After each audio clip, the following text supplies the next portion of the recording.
Let's rock and roll, folks. First of all, once again, I'd like to inform everybody we are recording this event. My name is Eli Salzman. I'm an associate research professor of Israel Studies and the director of the Gildenhorn Institute for Israel Studies at the University of Maryland at College Park. I'd like to express my deepest gratitude to Avis Koyman, who's there, as well as Rongrong Zhang for all their assistance and help behind the scenes that make this event and all other events possible throughout the year and beyond. I'd like to thank the audience for joining us today for the final event of the spring semester titled Democracy, Dissent, and Pluralism in Israel Today, featuring a fantastic lineup of speakers that I will introduce shortly. I'd like to mention that you can find recordings of all of our events on our YouTube channel. Just go to YouTube and type the Gildenhorn Institute for Israel Studies. For more information about the Institute, about news, updates, and our programs, please visit www.israelstudies.umd.edu. Once again, thank you so much for joining us for this timely conversation. Democracy, Dissent, and Pluralism in Israel Today. We're gathered at a moment when questions about the character of democracy, its resilience, its limits, and its responsibilities are being tested and challenged in profound ways, not only in Israel, I would argue, but also around the world. Israel has long been a focal point of vibrant political life, a society marked by energetic debates, deep disagreements, and a wide spectrum of identities, beliefs, and communities. This dynamism is often cited as a sign of democratic strength. At the same time, however, this can also expose tensions between majority rule and minority rights, between security and civil liberties, between competing visions for Israel's future. In recent years, these tensions have come into sharper focus. Public protest movements, legal and institutional debates, and shifting political coalitions have all raised fundamental questions. What sustains a democracy? How is dissent expressed, protected, or constrained? And what does pluralism look like in practice, especially in a society shaped by diverse religious, ethnic, and political perspectives? So today's discussion invites us to engage these questions with nuance and care. Our goal is not necessarily to arrive at a simple answer, but to deepen understanding, I would argue, by listening to different viewpoints, examining the complexities on the ground, and reflecting on the broader implications for democratic societies everywhere.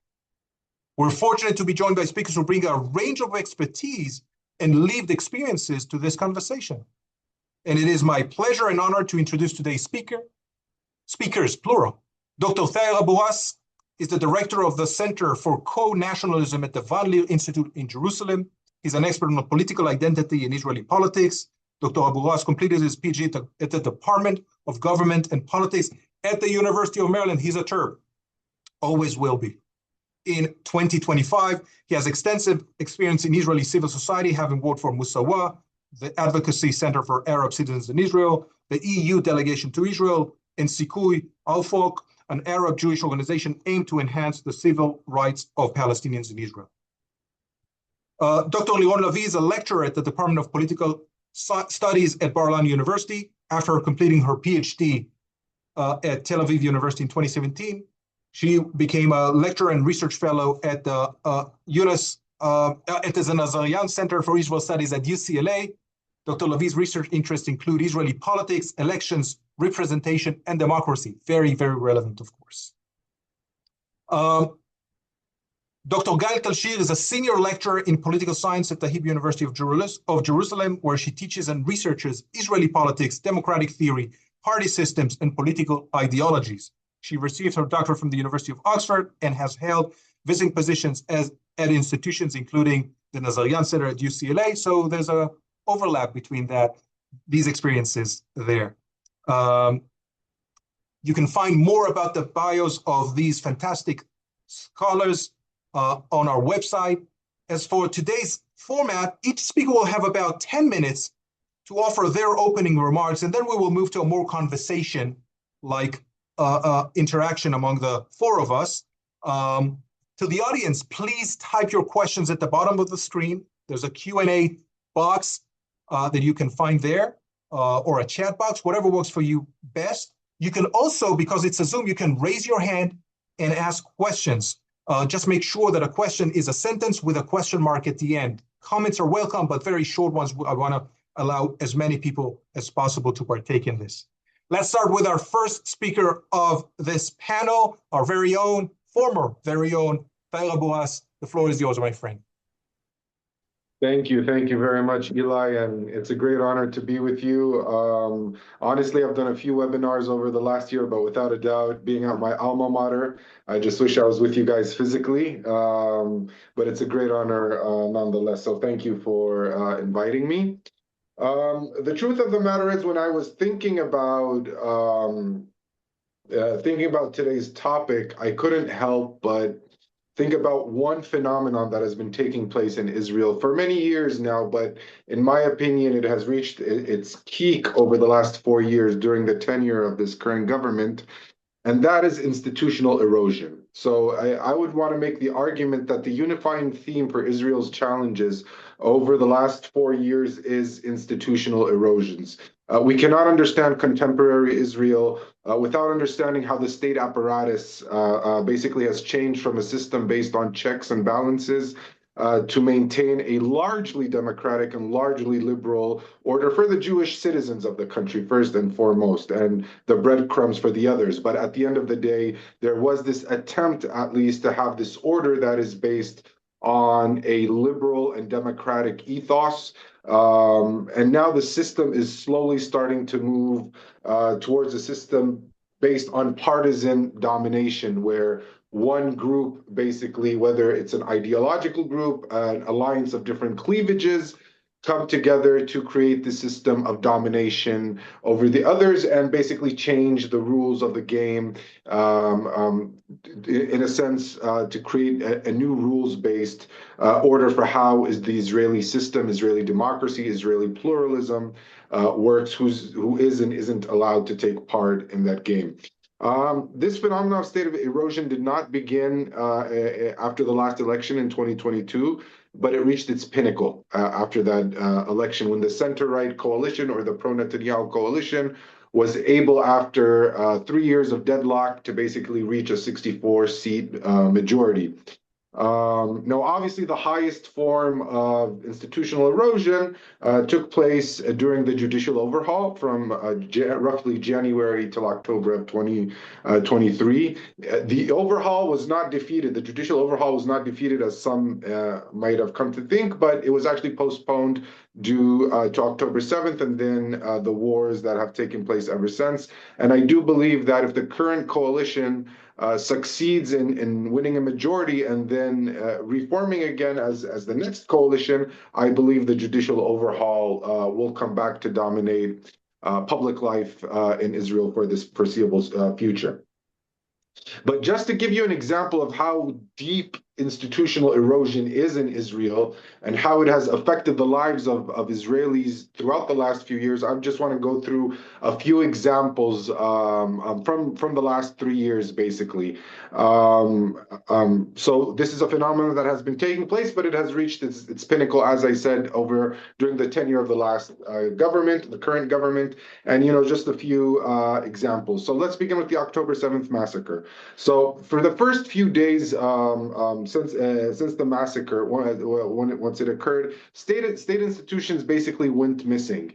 There was no official government body to help, whether it's help organize aid for those in need, or to do the necessary coordination work that was needed. Actually, during the first week or couple of weeks, basically, of October 2023, what we saw is basically efforts led by civil society, personal initiatives by Israeli citizens, well-connected Israeli citizens, in many cases even Jewish philanthropists from North America and Western Europe came in and gave a hand. The state itself, there was this general feeling that the state collapsed after October 7th, and I would argue that that is a result of this phenomena of institutional erosion that we have been witnessing, especially during the Netanyahu years. So that was during the massacre, or the immediate few days afterwards. And then we get into the Gaza war, which had turned into a genocide. So during the war, the conduct of the war was basically abysmal. And the behavior of both the soldiers and the officer corps shocked many. Now, the truth is, Israel has never held the lives of Palestinian civilians in high regard. But even those of us who knew what was expected were surprised at the scale of the crimes committed, not only of the crimes being committed, but basically nobody pushing back within the military leadership, the political leadership in the country, nobody pushing back. It was very clear from the very beginning that there was this very strong component of revenge, and revenge necessarily means mass war crimes. But more importantly, not only was there revenge, but there was nobody to rein in. So, you'd hear Israel's allies in the first few months express their dissatisfaction. I mean, I think it was President Biden who said Israel's response is over the top.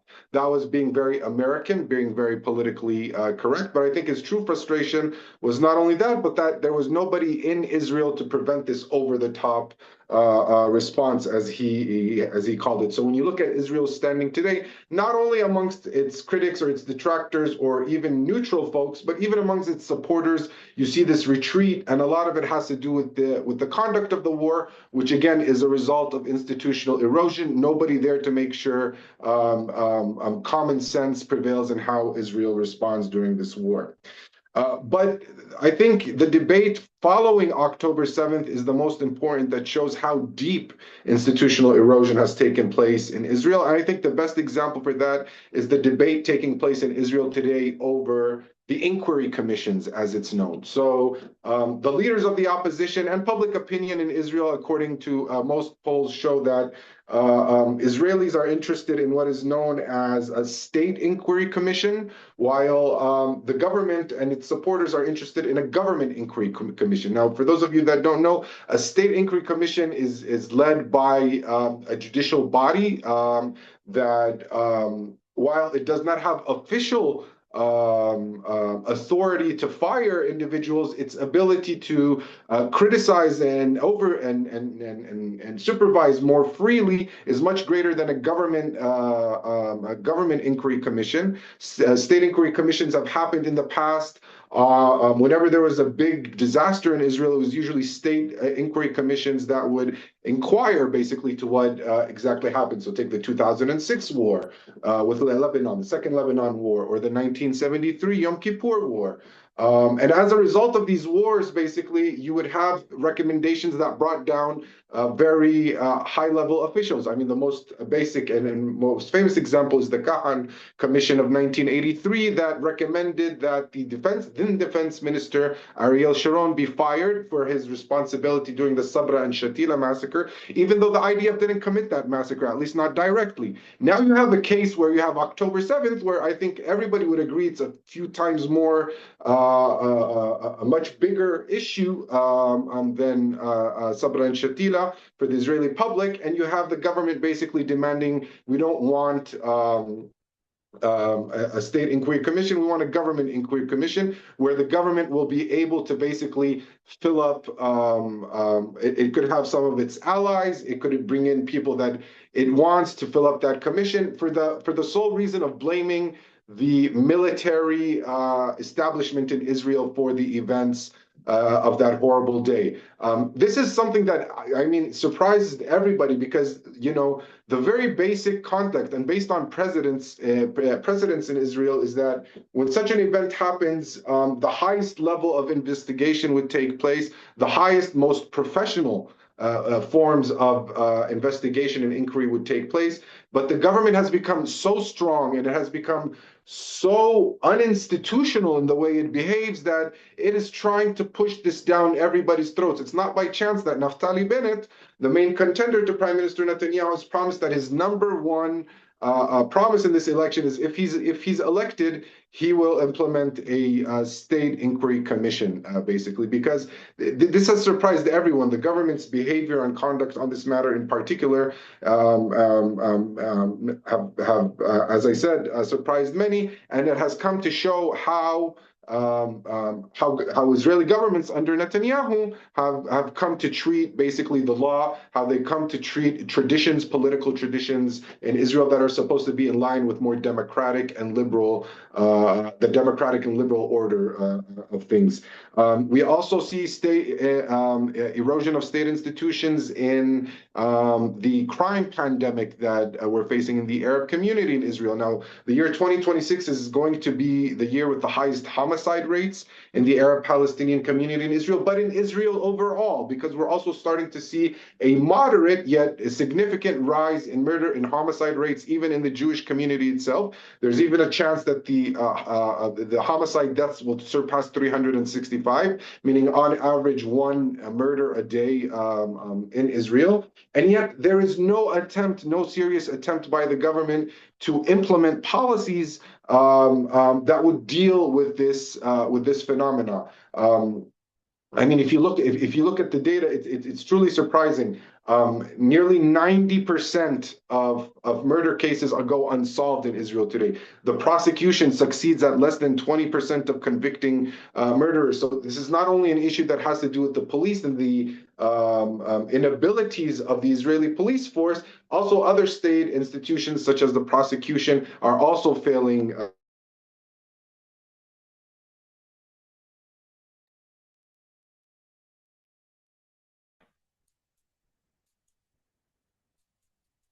Of ethnic cleansing in the West Bank has been, and settler violence supported by elements within the military. It has been increasing.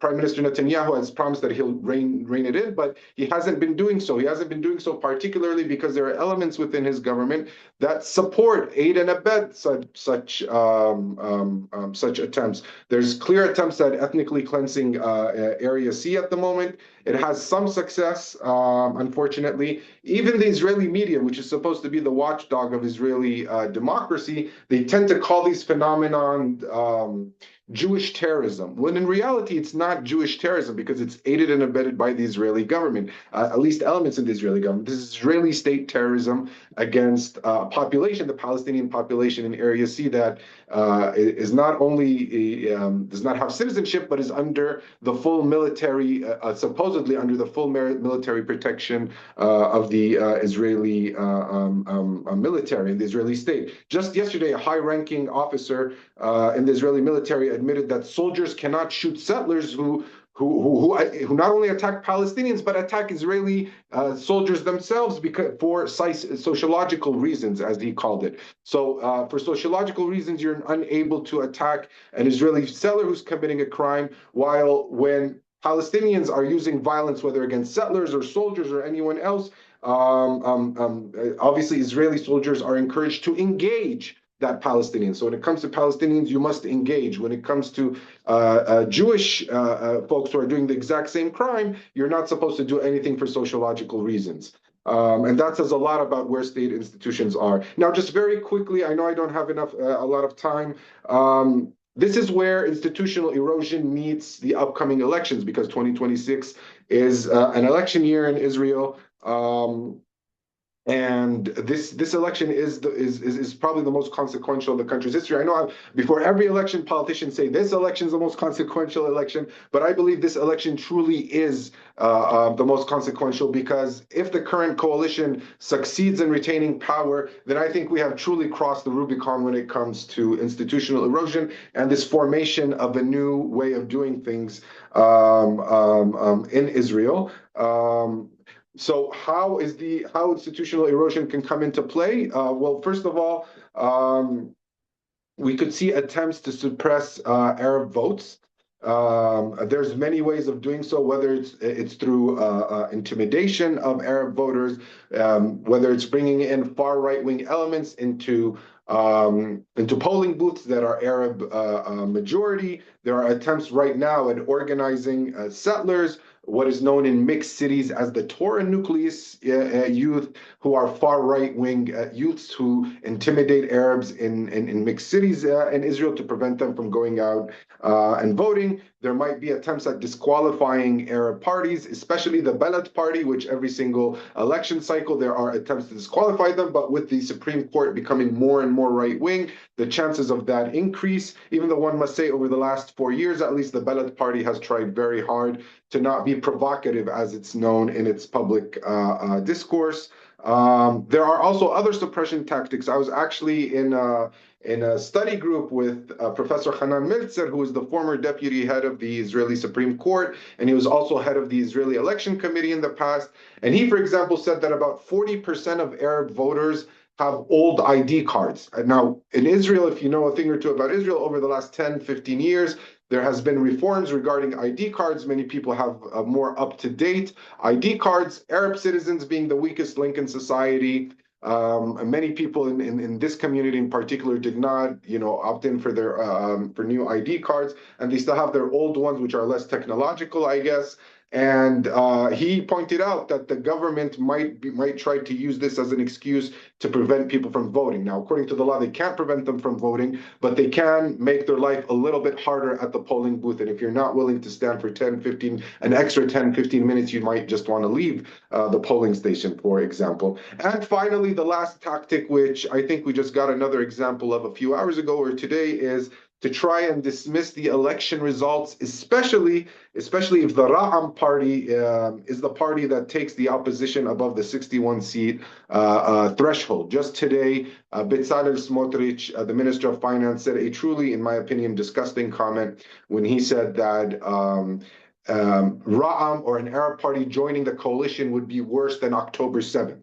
Just so you can imagine. Now, this is an attempt to try and disqualify any kind of Arab-Jewish cooperation in the government, and I expect that for the next 5 months, you're going to be hearing a lot about that. I think they're going to center this whole idea, the Netanyahu bloc is going to center this whole notion of Arab-Jewish cooperation in a government as something that is illegitimate. And if the math at the end of the day leads to such a possibility, then there will be attempts to prevent such a government from forming, because it's not a Jewish majority government or Zionist majority government. So that's it for now.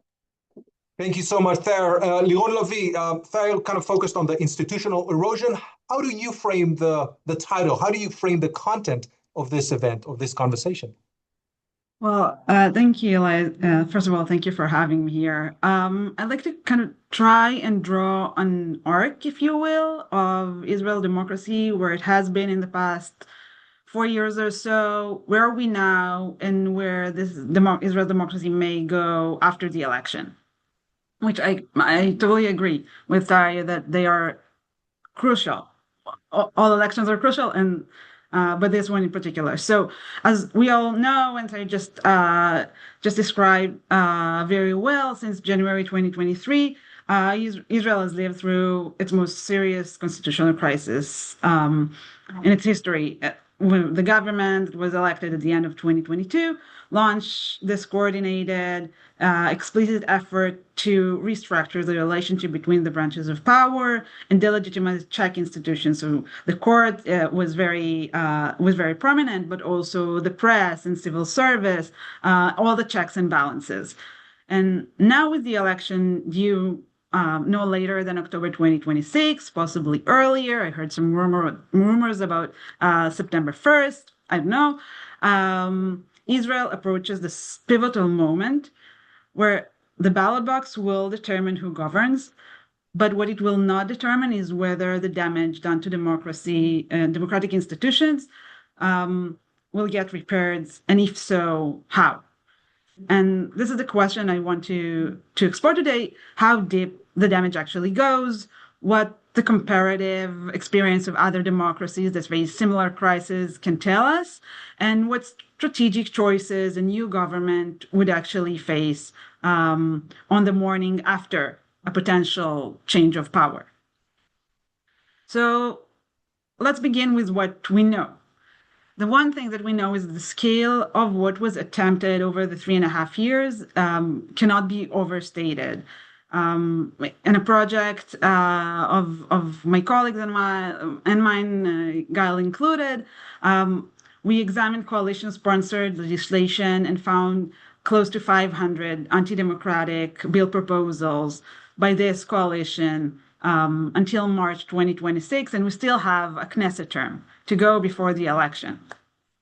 And what this examination showed is that the judicial overhaul was not a one thing or one aspect. It was symptomatic of a deeper attempt to deteriorate Israel's democracy.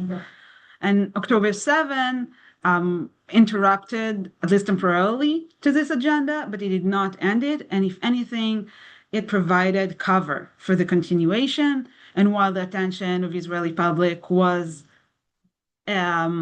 focused on the ongoing war, the casualties, the hostages, and so on, the government capitalized on this diversion, and in March 2025 passed one of the pillars of the judicial overhaul, the law reforming the Judicial Selection Committee, and made it essentially political.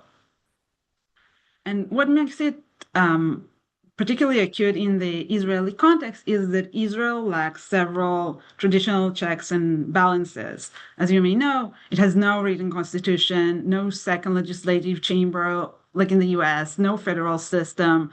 And within Israel's parliamentary system, the government wields significant control over the Knesset through the coalition, which leaves the Supreme Court as the primary institutional check against executive power grab.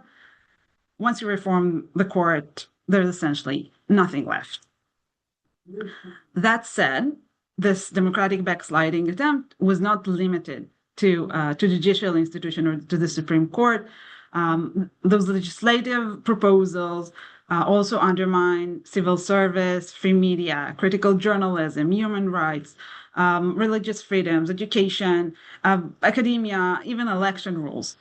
And by this, the current coalition has followed its well-known playbook, illiberal playbook, as we call it, that deteriorated democracy in countries like Poland, Hungary, Brazil, and even the US, I'm sorry to tell you. So how far has the damage gone? There is a case for alarm.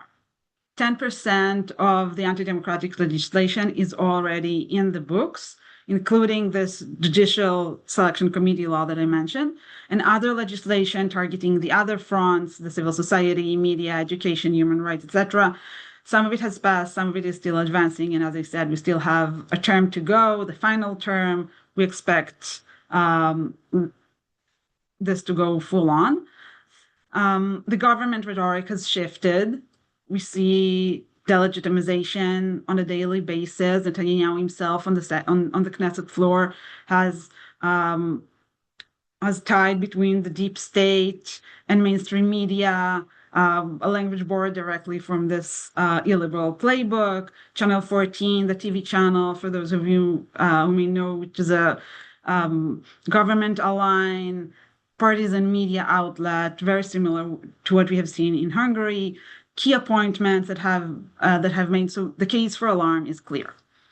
But there is also a case for against full democratic capture. So Israel's democracy is not done just yet, especially because Israel's civil society, its response to the 2023 reform was the largest protest movement in the country's history.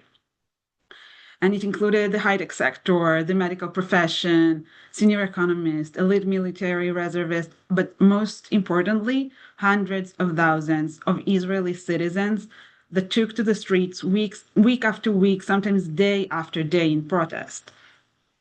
And they were all pushing back against the reforms, a form of civic resistance that Hungary's opposition, for example, had never seen, and proved itself to be quite effective in stopping or halting at least some of the attempt or some of the scale, limiting the scale of the attempts.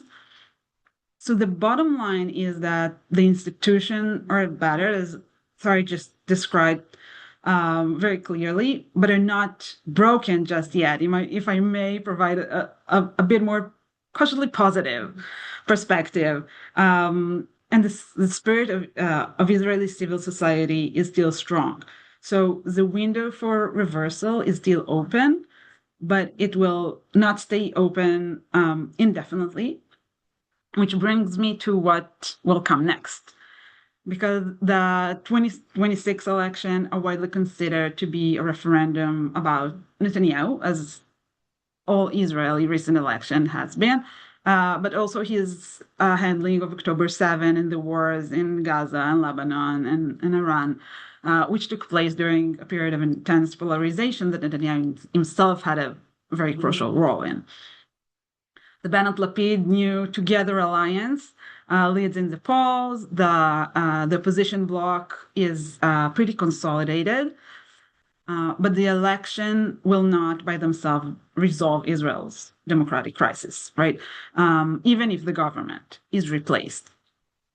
They are expected to redistribute power, they may change the tone, they may determine whether democratic repair is even on the table. But what they will not do is automatically undo what has been done thus far. And the coalition arithmetic, if I may get into it, makes it clear. Even a Bennett-led coalition will almost certainly will rest on a narrow majority. And in a system where narrow majorities are structurally fragile, every coalition partner has leverage, and it's going to be a challenge. Bennett and Lapid, on top of this, already stated they will not govern, they will govern only with Zionist parties, ruling out Arab parties, which is problematic in many ways, but also on the political level makes 61 seats genuinely difficult and leaves very little room for any structural democratic reform this government, if it will come to be, will try to attempt. If you compare it to Magyar in Hungary, who won a constitutional supermajority of 138 out of 199 seats, Israeli opposition, even in the best case scenario, will not enjoy such a mandate. In addition, unlike cases like Poland, which had the EU and the leverage that it posed on its democratic restoration, the Article 7 mechanisms, institutional pressure, resources, Israel does not have such an equivalent. Whatever restoration project that will emerge will have to be entirely self-generated, self-enforced, self-legitimated, and in a society that is very divided to begin with, and still very divided around the war, Haredi conscription, and Netanyahu's dominance, it's not going to be an easy task. Now, even if the election produces a change in government, and this government will aim at repairing Israeli democracy, which are two very big ifs, but even if they will happen, this government will face a crucial choice between two strategic orientations in democratic repair. The first is retrospective repair, undoing what was broken, restoring the selection committee law, restoring the independence of the attorney general, stopping civil society legislation. This is working backwards. All the damage, law after law, appointment by appointment, and it's a reasonable strategy. It is defensible, it's eligible to the public, and it can be quite immediately enacted, at least some of it. But its limitation is that it treats the crisis as the product of one bad government rather than a symptom of something deeper. And it kind of restores the situation back to the pre-2023 situation. The Supreme Court under pressure, no constitution, basic laws that can be amended with a simple majority, a system with no redundancy in check and balances. And in other words, it just restored the conditions that made the crisis possible to begin with. Now, the second path is kind of prospective structural reform, building forward rather than restoring backward. And a poll from December 2025 found that 71% of Israelis actually support establishing a constitution rather than continuing with the basic law structure. And both Bennett's and Lapid party and Gadi Eisenkot's Yashar party have this constitution element in their party's platforms. But this is most definitely a harder project than the retrospective one, because a genuine constituent process raises foundational questions that Israeli politics has deferred for almost eight decades. What does it mean to be a Jewish and democratic state? What are the state's border? How basic laws are protected from simple majority revision? Who participates in writing this constitution? Does it include Arab citizens in a meaningful, representative way? So these are not questions for a narrow coalition. They require a deliberative process that goes beyond the Knesset. And while doing so, the democratic damage would continue. The experience of both Poland and now Hungary suggests that a new government's window for political momentum is very, very short and limited. And so the pressure to act in this retrospective agenda will be intense and immediate. And the prospective agenda requires political capital that will erode very quickly if this government will ever have any. So the challenge for any post-election Israeli government is to find a sequencing that does both, acting immediately on the most urgent reversals while committing credibly, publicly to structural projects before its internal tensions will tear it apart. Just a quick word to conclude. Former Supreme Court Chief Justice Aaron Barak observed that institutions do not collapse overnight. They erode incrementally, law by law, appointment by appointment, norm by norm, and the same logic applies in reverse. And restoration is also incremental. It requires a government that understands this structural depth of what is needed to be repaired, and not just the political surface of who it is trying to replace in the political front. So the results of the election are still unknown, and so is the fate of Israeli democracy. Thank you. Thank you so much, Liron. Very much appreciated. So left us with some question marks as opposed to exclamation points in a way. Guy Talshir, how do you see this? How do you frame it? And I know that you want to share your screen there. Go ahead when you have the Sure. Can you see that? Yes. There you go. We can see that. If you want to enlarge it, that would be awesome as well. There you go. The bottom. Okay. Yes. Yep. That's great. So what I want to do is basically to follow your question. You phrased our discussion under democracy, dissent, and pluralism. And what I want to try to offer you just in a few minutes is what happened with Israeli democracy, what kind of force did Israeli dissent have, and I want to challenge the idea of pluralism and suggest to you that Israel today is a polarized society, and when we get to discuss Israeli election, we should be reminded that we are talking about a polarized society. But let me just start with a riddle, okay? Why did Trump, when he was interviewed by Barack Ravid, why did he say that Netanyahu was the first one to congratulate Biden when Trump lost his election in 2020? Because Netanyahu was obviously not the first one to congratulate Biden.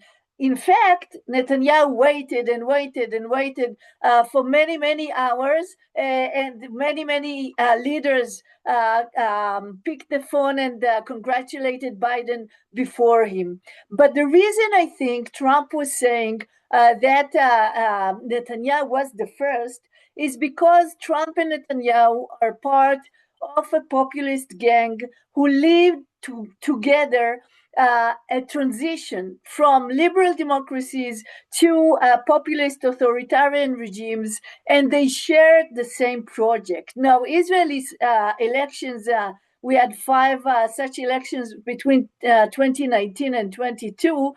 Netanyahu used the phrase Netanyahu Liga Acheret, Netanyahu a different league. And what I want to suggest to you as the first part of my discussion is that there is an actual league, and that Netanyahu and Trump, but Netanyahu is one of the leaders of this league, and this league is not just hanging from a Jerusalem building, but has a protocol, an authoritarian protocol, which is the blueprint of how you take a liberal democracy and transform it into an authoritarian regime. And just to visualize that, because I don't have much time and I just want to make the point, show you how close the relations are. Look at this election logo from Orban in 2014, and look at the same logo basically that was used by Netanyahu in our last election in 22. So you see that it's not just a coincidence. It's not that they just happen to use the same ideas. Actually, Netanyahu copied Orban's campaign and translated it into Israeli politics by portraying then Lapid and Gantz with Ahmed Tibi and Mansour Abbas. He did the same a few days back when he was trying to say that the new party between Bennett and Lapid are actually manifestation of Abbas and Tibi.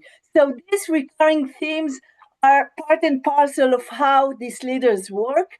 And I want just to show you from a poll that we did 2 years after the 7 October massacre, the idea why I try to suggest to you that Israel is a polarized society.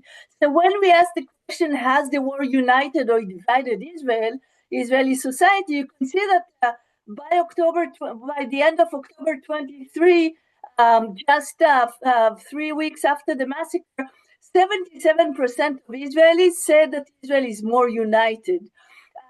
But a year later, half of the Israelis, 40% versus 41, said that Israel is more divided. And this year, in October 25, 66% of Israelis said that the war made Israel more divided. Now, we know that wars usually have the effect of uniting societies, especially in the Israeli context, but we see that it doesn't work in the context of Israeli as a polarized society. And I want to show you this really amazing figure, because when we ask what is the greatest threat to Israeli future, and this is in a year that Israel is fighting Iran, which is portrayed by Netanyahu as an existential threat to the state of Israel, 61% of Israelis say that internal polarization and political violence is the key threat to Israeli future. Only 39% say that it is external threats like Hamas, Iran, and Hezbollah. So when we talk about Israel today, we're talking about a polarized society, one which the main feature of what is the division about, when we ask what are the two cleavages in Israeli society, 70% of Israelis said a few months back that the main struggle is the struggle over democracy. 65% said religion and state, which is basically the same, like Lirona said. It's about what does it mean that Israel is both Jewish and democratic. So what does it mean for this government? First of all, I want to remind you that what Netanyahu took from Orban is what we call the authoritarian protocol. And we started with 5 articles, moved to 7. Now I have 10 of them.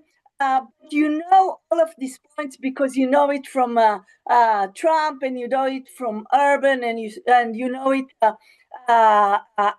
from Bolsonaro in Brazil, etc.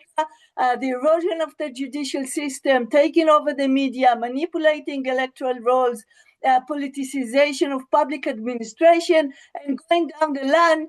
What we saw Israel under Netanyahu this year, taking over security organizations, the army, the police, and the intelligence forces. So there is an actual protocol of how you take a liberal or semi-liberal democracy and transform it into a populist society. Now, to show you what it meant in the actual government or coalition agreement, the first article in Netanyahu's government fundamental program introduced in December 22. The first article says the Jewish people has an exclusive and irrevocable right over all parts of the land of Israel. The government will promote and develop settlements in all parts of Israel, the Galilee, Negev, Golan, and Judea and Samaria. Should they win the next election, you will also have here Gaza and Lebanon. Article 81 of the same coalition agreement says that within 30 days, the government will determine that Zionism is the super value superior to all others, with crucial weight in shaping policy and public management, foreign policy, etc. So this Netanyahu government put Zionism as its super value, erases in many, many ways Israel as a democracy, as a plural liberal democracy, and is making a real plan of how to accomplish this regime change. And it is part of this coalition agreement that they say all coalition parties shall support all proposed bills, including amendments in the basic laws, which the Minister of Justice will introduce. And we know, and Liron just said it, that was exactly what the Netanyahu government did. So on the one hand, we have a regime change basically saying that Netanyahu will be the major executive power with almost no ability to meaningfully criticize or curtail its power. But the content of this regime change is to make Israel into a Jewish religious state. But on the other hand, what we saw over the last 3 years is what we can call civil resistance coming from the Israeli people.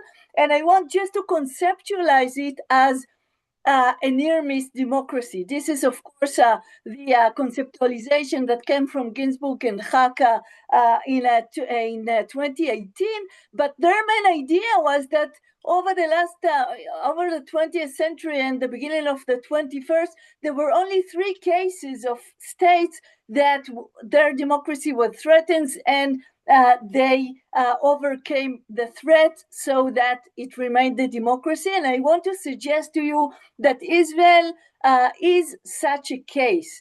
But in difference to other 3 cases in which democracy survived through non-majoritarian actors, in Israel it was a wide civil resistance that actually defended Israeli democracy. And you know, I guess, the pictures and the powerfulness of tens of thousands of people marching for Israeli democracy, reclaiming the Israeli flag, and basically trying to defend democracy. Now, let me stop sharing and talk just for a second about where we find Israel today. And what you can gather from what I showed you is, first of all, that Israel is a polarized society. Second, there is a grave struggle between those who want to see Israel as both Jewish and democratic and liberal democracy, and those who want to see Israel as an authoritarian judocracy, which is basically moving towards being more and more a religious state. And given that this is the fundamental struggle within Israeli politics today, the polls that we make asking what are you going to vote in the 26th election, which is just behind the corner, are quite significant, because over the last year, when we had not just judicial overhaul, but also we had a war in Gaza, and a war in Lebanon, and of course a war against Iran with US side by side. Such really catastrophic 2 last years, we see almost no change in the polls. We see that the coalition, today's coalition, Netanyahu's coalition, receives around 50 mandates. The Arab parties receive around 10 mandates, and the opposition parties receive around 60 mandates, meaning 70 versus 50. Almost throughout the year, you can say some give it ups and downs, but on the whole, this is the picture. And from that picture, I want to pick up a point of difference to what Tahir was saying, and maybe to start the discussion, because Tahir was saying that he thinks that the coalition will try to make sure that the Arab citizens would vote, that their votes will be suppressed. And I want to suggest to you that looking at these numbers of 50, 10, and 60, we may be looking at a quite a different situation this time. Yes, it is true. Over the last decade, the Likud party and the government was putting a lot of hidden money into trying to suppress the Arab votes. But I want to suggest to you that coming the next election, they have an interest to increase the votes of the Arab parties, and to make sure that they run as a unified party. Because if we get into a situation of one united Arab party with around 15 or 18 mandates, and opposition with 52 and coalition with 52, we're almost clear that these results are going to make sure that Netanyahu remains in throne, and either we have a new election or we have a coalition by Netanyahu. So I want to challenge what we just heard, and to make the point that over the next election, it might be the case that the coalition actually wants a very high rate of voting coming from the Arab 21% of Israeli Arab voters, because that will ensure the prevention of Bennett and the other opposition parties being able to have a coalition. So that's the first point. And the second point is that we have to reconceptualize the polarization, because on the one hand we have the right-wing religious nationalist populist coalition. On the other hand, we can no longer call it a left-wing coalition, but I think we can call it a liberal camp, because what Israel has learned during the last struggle for democracy over the last 3 years is that all the different parties coming from the Arab and the left and the center and the right, they're all for Israel as being both liberal democracy and Jewish in a pluralistic and free way, and not a religious or halachic kind of state. So I think that is the binary opposition today between an extreme right-wing coalition and a liberal camp on the other side. And we'll see, and I guess the discussion will go into what kind of politics Israel is going to have under this binary opposition. Thank you. Thank you so much, Guy Talshir. Thank you so much, Tahir Abu Ras and Liron Lavi, for these comments Fantastic. I'm going to try to moderate. We have a couple of questions already in the text. If you want to respond to one another very briefly, just so I can skim through these questions and get back to you. So 25 seconds, Taira was 25 seconds, Lior Lavi, in a sentence, nothing more, not more. If you want to kind of comment and talk back, so to speak. Taira, go ahead, my friend. Yeah, I'll go ahead since Gail pointed out.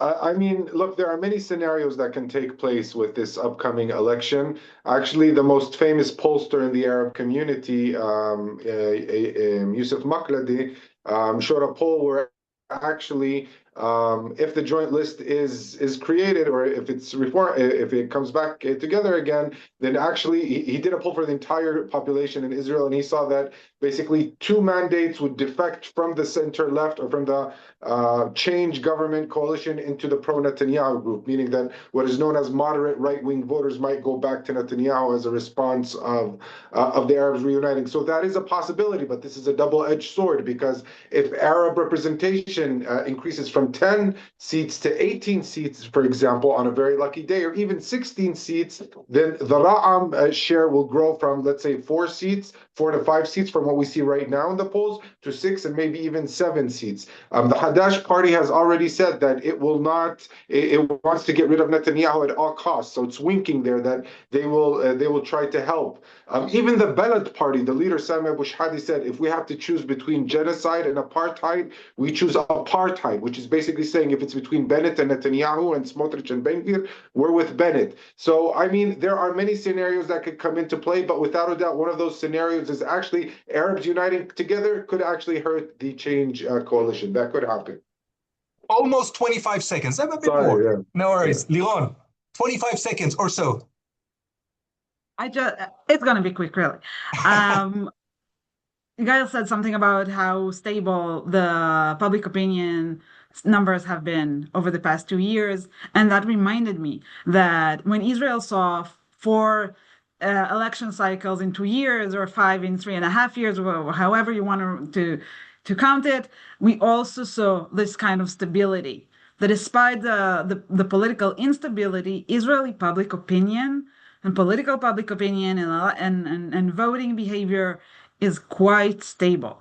So that just a comment, I guess. And closer to the 25 seconds as opposed to 30, I must say, but I'm sorry to kind of shame you in public. So we have a couple of questions from the audience, and I'd like to kind of amalgamate the two, kind of weld the two into one. And the question is, you talked about the politics of it, but it seems like Israeli society is changing. And as a result of that, the Israeli body politics is changing. In other words, the system was fine from 48 to 2023 or 2022 or whatever. But the Israeli politics is now reflecting these broader, bigger, long-term trends in demographics, in political affiliation, in religious beliefs, for example, and so on and so forth. So in other words, this is a recalibration of the Israeli body politics. It is what it is. Societies change, politics change. What's new? Gail, I see you. Yeah, thank you. So I want to respond to that by saying this is a politically initiated polarization. So the reason that the main factor that can today decide whether somebody is voting for the coalition or for the opposition parties is is how religious he is. So in the vast majority, if you are an ultra-Orthodox or a religious Zionist or a Masorti Dati, meaning religious traditional person, in most cases, we know that you're going to vote for the coalition. If you're secular and traditional or non-Jewish, in most cases, you're going to vote for the opposition. So this is definitely the main feature that determines Israeli politics. But do people really want a religious state? Do the vast majority of right-wing voters, not talking about the ultra-Orthodox and the Chardalim, the extremist Quranic religious Zionist group, does the majority of the right-wing voters in Israel actually want an halachic state? The answer is absolutely not. And they want a Jewish state. They want their tradition to be part of the state. They definitely want Jewish and democratic state, but they don't want an halachic state. And since they don't want a state of religion, then I think the vast majority of Israelis today want to restore Israel as Jewish and democratic, but not to say goodbye to democracy in favor of a religious state. Liron Levy, the Israeli body politics changes, things are changing, you can't hold up these trends, it is inevitable. So what are we talking about? Well, I actually agree with Guy, which is that is with her analysis that it's a politically elite infused crisis. Well, on the one hand, but I will say that Israeli society has this underlying deep cleavages that were, as I said in my talk, were deferred for at least 8 decades, if not more. And in a way, what we see now reflect those cleavages, but the choice of how to deal with those cleavages, to whether to handle them through negotiation or by enhancing them and creating a polarized society, that is a political choice and not a simple reflection of how society actually looks like. All righty. Thea Boas, I know you. And I know that you wrote your dissertation about Mansour Abbas. So the question here is, and you kind of alluded to it, there's a question from the audience, is it still possible to form a minority government, 50 seats or so, that gets Arab support from the outside of the coalition, has been done in the past? Or do you think that the fact that Mansour Abbas kind of crossed the Rubicon back in 21, kind of included himself in the coalition, is that kind of a massive change? You mentioned Hadash, you mentioned Tal and Balad perhaps, and others. Is this a new political landscape altogether for Palestinian citizens of Israel or Israeli Arabs? I believe so. I mean, the political reality is that Mansour Abbas has created a new dynamic in in Palestinian politics in Israel. Ever since the formation of the modern Arab parties in the late 1980s, all the way up until the beginning of the political crises in 2019, we saw this very similar behavior where parties run and immediately they go into the opposition, and then they adopt this, what I would call politics of cry, where, they'd stand on the podium in the Knesset and just, shout and use terms that, at least in the eyes of the Jewish majority, are seen as provocative, anti-establishment, anti-Zionist, call them whatever you want to call them. Mansour Abbas comes in 2019. And it's not by chance he comes in then, because the mood has shifted in the community itself. And he calls for politics of influence, that we need to start taking part in Israeli coalitions, especially that the political culture in Israel is very tribal. And the closer you are to the pipelines of power, that way your sector or your cleavage will basically receive government funds and government budgets and whatnot. And with the rise of the Arab middle class, on the one hand, and at the same time, the belief that the Palestinian issue, the occupation, is not going to end soon, there's this new pragmatic approach. And polls show that over 70% of the population in the Arab community basically support a more pragmatic approach that says, let's just join a coalition government. Let's be like the Haredim. The Haredim are the ones that everybody wants to emulate. Look at this small minority that, basically holds both the center left. Once upon a time, the Haredim were not on the side of the center right. They were much more neutral. They were basically the kingmakers of Israeli society. And as a result, they were able to abstract so much for their community. I would argue they abstracted a lot for their institutions and not for their community, but that's a whole different debate. So why don't we do something similar? And Mansour Abbas's argument is very convincing. I must say, to the extent that we now see the other parties are starting to adopt somewhat similar slogans. Also, polls indicate that over 70% of Hadash voters also want their party to join. Over 55% of Bennett voters want their party to join a coalition, or at least seriously consider it. A poll that I conducted just 3 weeks ago shows that over 70% of Arab voters are not willing to vote for an Arab party that's not willing to consider joining a coalition. That if they immediately, stand out and say we will not vote for we will not join a coalition no matter what, then 70% of the population doesn't even want to vote for such a party. So things have changed. The ball is now on the side of the Jewish community or the change government. Publicly, Naftali Bennett and others say that they will not join, that things after October 7th have changed. I don't exactly know what that means, taking into consideration that the Arab community did not take part in October 7th. Quite the contrary. We ourselves had over 30 victims on that day. What does that mean? Nobody knows. But in closed rooms, if you're to believe the leaders of the Ra'am party, they say that Naftali Bennett speaks very differently. This is just political tactic because he has many soft right-wing voters, as they're known, or moderate right-wing voters. And once the election ends, and if there's the scenario where the Bennett coalition has 55 or 56 seats, and then Ra'am has 5 or 6 seats, and Netanyahu is not willing to play ball, or the Likud is not willing to play ball with Bennett, then the second option will be to go back to a change government kind of format to get rid of Netanyahu.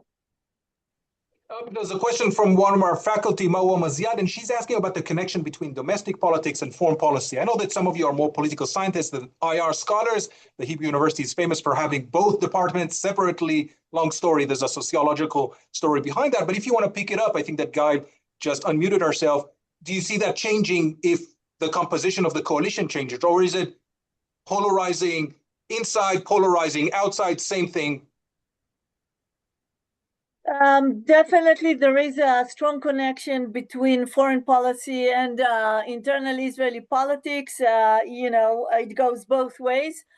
Internal politics is a reflection of foreign policy and vice versa. But what we have seen over the last 2 years is that the small religious Zionist party headed by Smotrich actually prevented Israeli policies led by Netanyahu, the champion of the Abraham Accord, from taking the step towards normalization with the Saudis. So definitely, should we have a different coalition, and should the liberal camp will form the next coalition, we will see a change in Israeli foreign policy towards not just normalization with the Saudis, but also a regional alliance and a different way of thinking about the place of Israel in the Middle East. And that was the original plan of Netanyahu, as we all know. But once the Saudis put the Palestinian factor as part of their conditions for normalization, and of course after the Gaza war and the tens of thousands of Palestinians who died in this war, I think that this condition will remain the condition of the Saudis, and I think an alternative coalition in Israel is definitely to raise this idea and to go and to move towards normalization. And it is a fascinating thing that Netanyahu, in a way, put aside his big dream of bringing normalization with the Gulf states because of the Smotrich extremist vision. The vision of the coalition partners, you have to understand, it's not just Smotrich and Ben Gvir. Large part of the Likud members of Knesset today believe that Jewish settlement should be part of what Israel is doing in Gaza and in South Lebanon. So we're looking at a very extremist coalition on the right wing, and we're looking for a coalition that is going to seek a normalization and different relationship, definitely with Lebanon and the Saudis, and possibly also with restored Gaza in terms of demilitarized and de-radicalized Palestinian educational system. So yes, I do see a very different horizon should there will be a different government in Israel after the next election. Liron, you mentioned a constitution for Israel. One does not exist. There are talks. Perhaps one of the ways to correct the situation is to come up with a new one. Is it feasible, given everything that we've just heard about the polarization, about the situation from within Israeli society, within Israeli body politics? Is that a thing? We had a lawyer in the Supreme Court a couple of months ago arguing that, for example, the Declaration of Independence is not committing, and there's no way to commit any of the principles that were listed there to the here and now in Israel, 2026. So I think, as you know, a constitution is due for in moments of crisis. And in a sense, the October 7th situation called for such an opportunity, which, along other opportunities, wasn't seized. So there are some initiatives to put on what is called a narrow constitution, something very, very basic that includes only the things that can be agreed upon, at least by some of the parts of the Israeli public, but overall, it's not my analysis is it's not a good moment for a constitution for Israel. On the one hand, yes, it's problematic to keep this part out, as we say, arrangements in Israeli politics and society, but on the other hand, everything is so explosive right now in Israeli society, and it doesn't feel like the right moment to bring up the fundamental things that Israelis cannot agree upon and are not used to discuss without all the pressure getting up. Can we talk about, beyond the political landscape, we talked about Mansour Abbas and his formative experience or his contribution. Can we talk about, just briefly perhaps, about the role of Israeli Palestinians or Israeli Arabs in the way society functions today in Israel? Post-October 7th, there was at least expectations that from Itamar Ben-Gvir that there will be some kind of a rejoining of Hamas or Palestinians in the West Bank and the Gaza Strip and Israeli Palestinians or Israeli Arabs, and it didn't come up. It didn't happen. There was no Shomer Chomot or guardians of the walls, kind of a repetition of that. So where does it put Israeli Palestinians or Israeli Arabs now? Yeah, actually, on October 10th, 2023, just 3 days after the massacre, Ben-Gvir talked about Guardians of the Wall 2.0, as he put it, which was seen as an incitement. And, I guess he was hoping for internal conflict between Arabs and Jews in Israel, so the government would be forced to use heavy violence against her own citizens. But the response of the Arab community was not surprising for anyone who has studied the behavior of this community. Overall, the Arabs reject violence against the state of Israel. Actually, the poll that I conducted 3 weeks ago for Tamrur, which is a research group here in Israel,